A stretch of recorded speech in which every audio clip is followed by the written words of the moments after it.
We're here at the National Museum of World War II Aviation, where we're doing something very special today. We're going to reacquaint Matt McCauley and Jeff Hummel with the aircraft that they found at the bottom of Lake Washington in the state of Washington some years ago. They've not seen this aircraft in quite a while. It's being restored at Westpac Aviation Services, adjacent to the museum, and this is going to be a very special story.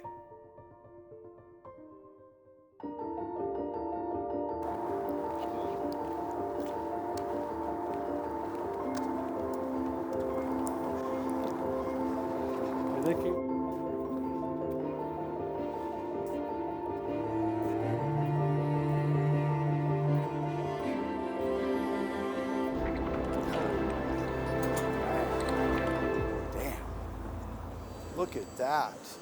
Oh man. Can you believe it?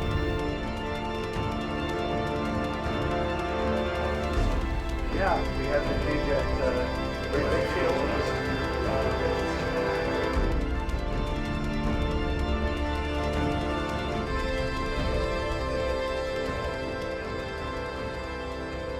I grew up on Mercer Island, which is surrounded by Lake Washington. My father was an A&P in World War II. He worked at Boeing, and one day he was out eating his lunch at the Boeing Renton plant, and he happened to see a PBM Martin hit a buoy, bust off the float, roll over, and sink. So when I was about the third grade, my parents gave me the G.I. Joe action adventure set, which had the scuba diver in it, and the treasure chest of gold coins to go after. And in discussions with my father, he told me about these World War II airplanes that were in the lake, and we grew up watching like Baa Black Sheep and stuff like that. And it's like, well, it'd be really great to go get one of those airplanes and do something with it. I had the same Seawolf sub. For Gen X, that was the G.I. Joe Seawolf sub when I was a kid, and had also been real interested in diving. And I started snorkeling in the lake very seriously as a young teen, got certified the day of my 15th birthday. I went to the dive shop. So by the time Jeff and I met in 10th grade in our lifeguard/PE class, I was already a certified diver. And he approached my dive buddy because he wasn't sure he could trust me with a secret about the planes at the bottom of the lake, because Jeff was not yet a certified diver. So we started talking, and he realized he might be able to trust me a little bit. And that's pretty much where everything started. I didn't really know that much about planes in the lake, but I heard the story about the PBM. At first I thought he meant a PBY because I was used to those. A PBM, we looked it up. And from that, we spent all through high school. Jeff got certified not long thereafter, diving like crazy, building our skills, searching the lake, and gradually building equipment and dive skills such that we were able to start making a serious effort. So you imagine, we didn't have a lot of resources, and to find the airplanes, you need a sonar device that can image the bottom. And so unfortunately, Matt got in a very bad car accident when he was in high school. And most kids, when they get the big insurance settlement, they would go buy, like a fast car to impress the girls or whatever. No, Matt went out and bought a side scan sonar, it's a $15,000 device that allowed us to pursue, looking for the airplanes, because we really, really wanted to get one of those planes up. So we weren't really aware of the fact that the Navy had dumped airplanes in the lake. We were mostly looking for airplanes that could be, easily restored to flying condition, and we knew that there were complete airplanes in the lake. So we did like research in the newspapers and stuff like that. So what we identified was an area off a place called Juanita Point in Lake Washington, which was near Sandpoint Naval Air Station. And on the bottom were these things that looked kind of like a big log. I mean, they threw a shadow, but it looked like a little sort of cross shape. You could see that there was some wings there. And we did the first dive on the plane in about... it was late 83. Yeah, late 1983. And I identified one of the planes on the lake. Now, of course, here's this big thing on the bottom of the lake. We don't really know exactly what it is. And you have to get it to the surface. So there was a company nearby called Carter Lift Bag, and this was some guys who made professional lift bags for lifting heavy things off of the bottom. And they kind of liked us because we were these young kids. At the time, we were like 17, 18 years old. And we would go out to their factory, and they would have prototypes of different lift bags that never really turned into a product. It was the wrong size, wrong shape, whatever. And so they would sell us their prototypes at basically the cost of their materials. Steep discount. His late father was an amazing resource for us because he'd worked on these planes during the war. So he was able to tell us things that you wouldn't find in the Warbirds Air Classics magazine, like where to attach a lift bag.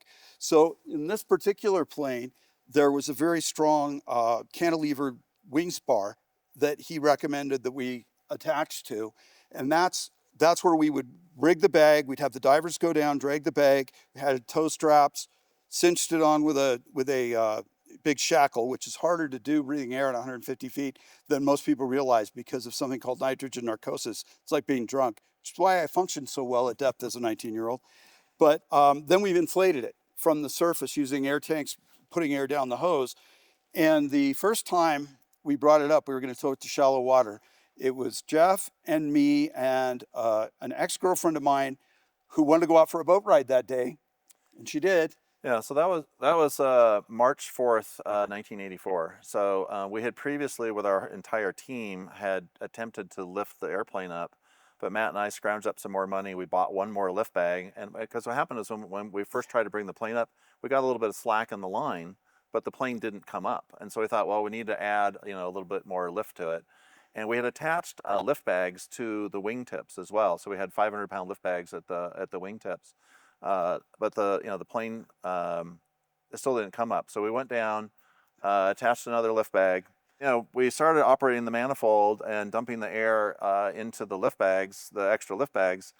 And all of a sudden we get this giant water column of, moving upwards, and the color of the water around us changed color. It changed to like a deep green sort of color. It was like a sci-fi movie where a UFO comes up out of the water and everybody's freaking out. It looked like that. So in the meantime, there's a woman on shore, and she's vacuuming her living room, and she's looking out at this boat and like, what is going on out there, And then the story unfolds from there. So, we figured that, the plane would come up and we had the motor running, and if the boat was up here and the plane was down here, that this would happen, right? So we'd get the plane would be behind us, it wouldn't come up below us. That was going to work great. So, and that's exactly what happened. But once the plane got to the surface, Matt was so excited that he punched me in the gut. I'm kind of like leaning over going, "Oh, thanks, Matt." And I kind of look back up to the airplane and I'm like, "Matt, the plane is sinking." So down at 150 feet, if you fill a lift bag and it comes up, there's going to be a lot of expansion. 5 atmospheres difference. And you've got overpressure relief valves that have all this air, and that Carter Bag Company, they had that calculated. Those were fine. But the problem is ice can develop in them in fresh water. So these things had frozen open. So we got it up. I got so excited I punched Jeff, because that's a thing you do when you're 19 with your friends. And then it started going back down because the bags were dumping because they were all iced up. So when it comes up, the thing like the wing actually came out of the water enough we could finally see the whole thing. I mean, it was amazing. This big orange lift bag, and it's going, and it's all this air, and then the water has turned green around it, and the woman in the living room is like, "Oh my God, what is that?" Back to the boat airplane situation. So the thing starts to sink, and the calculus in my mind was, well, no big deal. The plane will sink and the boat will go back to being above it. Well, that's not exactly what happened. So what happened was the back of the boat just started going down and down, pulling us backwards. Quickly, backwards. It's like we've been attached to Jaws, and the boat is going down. So Matt, of course we have all our dive gear and everything on board. After we had sank our boat, we decided that we'd be a little more careful, and we were okay sinking other people's boats. So we actually hired a tugboat to haul the thing up, and we waited till the weather got better. We eventually recovered all of our dive gear from our boat, eventually salvaged the boat, and it became our dive boat again. And we brought the airplane up. We hauled it over to Sandpoint Naval Air Station. And again, we couldn't afford anything, right? So we knew this guy that had a boom truck that was like an old power telephone company, and had a boom that could just barely pick the thing up. And when we picked the airplane up, we brought it in with the lift bags right to a boat ramp. In the summer, we had the boom out over the airplane, lifted it up, but the airplane was so heavy it lifted the wheels of the truck off the ground, and so a lot of people had gathered to watch the airplane come out, because they're like, what is going on here? And so we got these volunteers to climb on the front of the truck so that we could keep the wheels on the ground so we could steer it and get it out of the boat ramp. It made sense at the time, and it was 1984. People were willing to do that kind of stuff. So Everybody put their cigarettes down for a minute to go stand on this front of this truck. So obviously at the point where the wheels go off the ground on the front, you've exceeded the capacity of the truck, right, by who knows how much. But again, we had no idea how much the airplane weighed. So we had the airplane sat overnight at Sandpoint Naval Air Station in the parking lot, and then the next day we hauled it down to an airport. So initially when we brought up the airplane, it was a bit of a mystery to us. Like, it has no engine, it has no wingtips, it's got serious damage to it. So we're trying to figure out like how it possibly ended up in the lake, and we did conclude that the Navy had obviously dumped the airplane in the lake. So what happened was, through the court case, which eventually developed, because even though the Navy had abandoned the airplane, they later claimed that they still owned it. Under the Constitution, the government always owns their property, and particularly the military. It's very difficult for them to lose title to something if they just leave it in the field. It still belongs to them. So the plane had a hard landing at Sandpoint. 1944. And they stripped off all the parts that they wanted on it, and then they used it for firefighting training.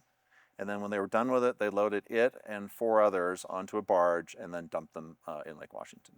When we were in high school and on the debate team, we were researching the legal issue. We understood the difference between Army Air Corps aircraft that they had relinquished claim to operational losses prior to 1963.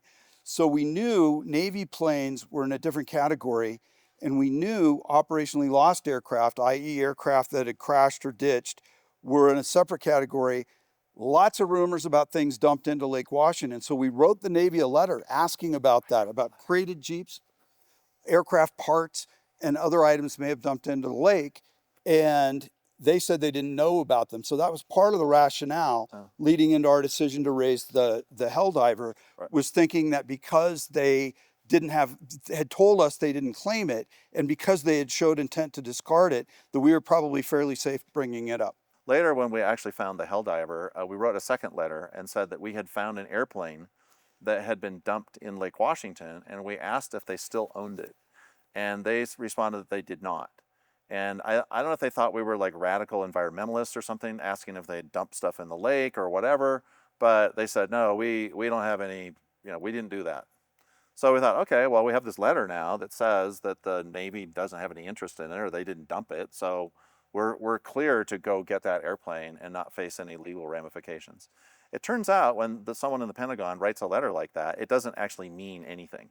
Eventually, we were served a lawsuit, and then we had to decide, how we're going to defend ourselves. So I had worked in a company that manufactured structural airframe parts. A lawyer owned that company. He worked in a law firm, and so he offered to defend us pro bono. So here we are at the time. Now I'm 20 years old, and you've got the full weight of the federal government, coming down on you. They had a lawyer in Washington, D.C. They had a lawyer in San Francisco. They had a lawyer in Seattle. They had a whole team of, junior people helping out on the case. They really wanted to win. And later we found out it was actually the Secretary of the Navy that we were up against. It was him that was calling the shots. And, at a young age, you don't even understand the process, right? But we eventually, our lawyer, made some phone calls and brought on 2 other people who were ex-military. Henry Haugen, who was ex-Coast Guard, and Bruce Myers, who was an incredibly storied person and lawyer. And those... Retired Marine Corps Colonel. We always called him Colonel Myers because he had that command presence. You just always naturally called him that. And so that was our legal team. We knew through rumors and legend that the Navy had dumped things into the lake, but that's insufficient in court. You can't go before a federal judge and say, a guy at the Roanoke Tavern a couple of nights ago told me his dad knew a guy that remembered dumping some planes in the lake. That's not how it works in federal court. What you need to do in federal court is bring forth evidence. Evidence can be written documents. Evidence can be eyewitness testimony. So what needed to happen to be able to establish the Navy had in fact dumped these aircraft was records and or individuals that had participated in that. So in the process of trying to bring forth that evidence, we found somebody, or Mr. Haugen found somebody who had actually been involved in placing these burnt hulks onto a YSD, a yard salvage derrick, a barge basically, that took them out into the lake and dumped them off. So, and a few more parts about the legal issue. So, in order to get a legal title to the airplane, we needed to prove under the Constitution that the federal government had abandoned the property. Under Article 5 of the Constitution, the government can abandon property.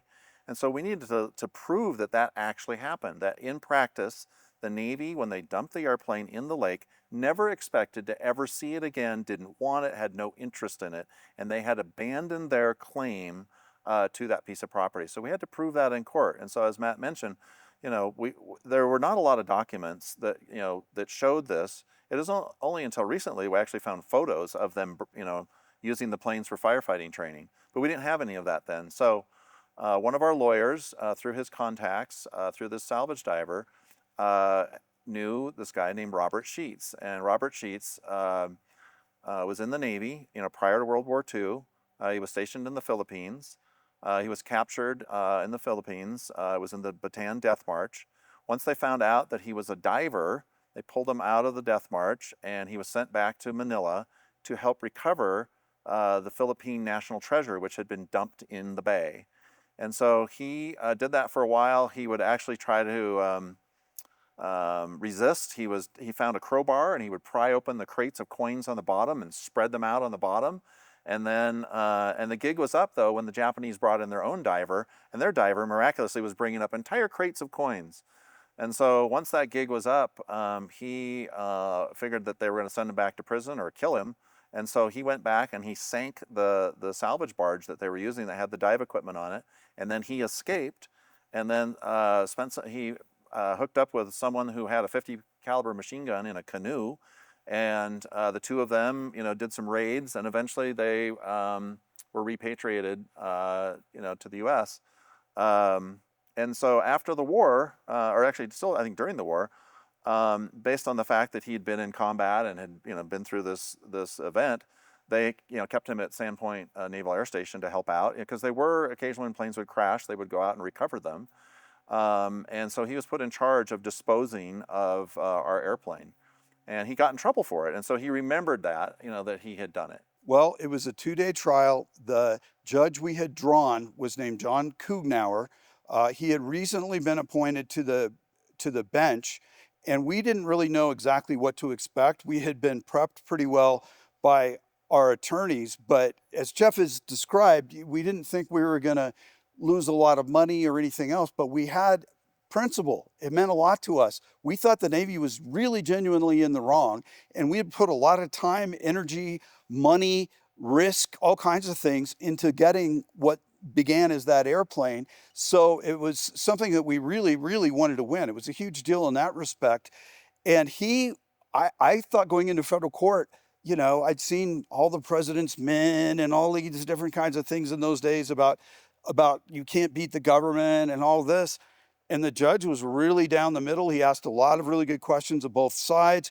At one point, the deputy prosecutor, in cross-examining us, was trying to paint us in a nefarious light, and he stopped her. He said, I get plenty of young men of this age that come before my court that deserve to be treated in that manner. These are not two of them.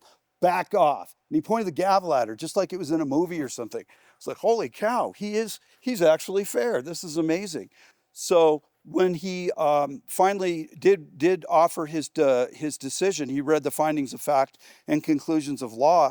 He had accurately read exactly what had happened. Hey, Navy, you threw this away. But he was very, very clear to point out, this does not give a green light to anybody who wants to try to go recover an operationally lost aircraft. So coming here to Westpac today, to us, represents the, very close to the final chapter of this airplane. So when the airplane was sitting in Matt's front yard, nobody believed it would ever fly again. I mean, we thought maybe it'll get restored for, static display, but really the ultimate goal is to really get the airplane back in the air again. But now when you turn around and you look at it and it's right there, that possibility and impossible dream has turned into this beautiful artifact from World War II. And to me, that is just incredibly satisfying, because we knew at the time that if the airplane had gone into the hands of the Navy, none of us would be standing here right now. The airplane was gone. It would just basically be sitting as a piece of, a relic, but not a complete airplane. This is what should happen to the airplanes like that. It should be built, it should fly again. And that's what we wanted.